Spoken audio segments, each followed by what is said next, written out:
So last Friday, my younger brother Dave decided he was finally going to impress his new girlfriend, Jenna, with his culinary skills.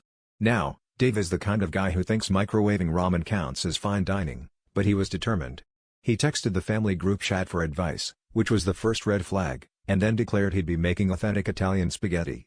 I thought about offering to help, but figured the worst that could happen was a slightly undercooked noodle and maybe a broken smoke detector.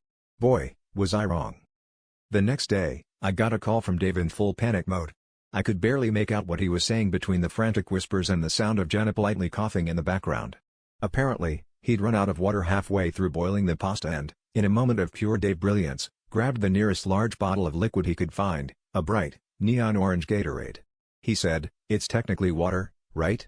Just with electrolytes, which is healthy." I'll admit, I was morbidly curious, so I stopped by to see the damage for myself. When I walked into the kitchen, the entire room smelled like a sweaty gym towel and a citrus fruit had a baby. The noodles looked like they'd taken a summer vacation in a highlighter factory, glowing, limp, and somehow stickier than usual. Jenna, to her credit, was still there, poking her fork at the pasta like it might leap off the plate and attack. Dave, meanwhile, was trying to salvage the situation with his secret family sauce, which turned out to be ketchup mixed with oregano.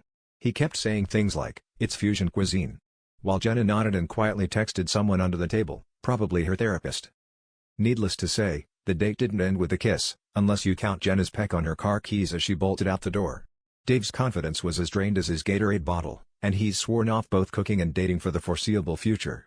But hey, at least he learned one valuable lesson: when it comes to romance, you can't just fake the sauce, or you'll end up with a love life as bland as your pasta.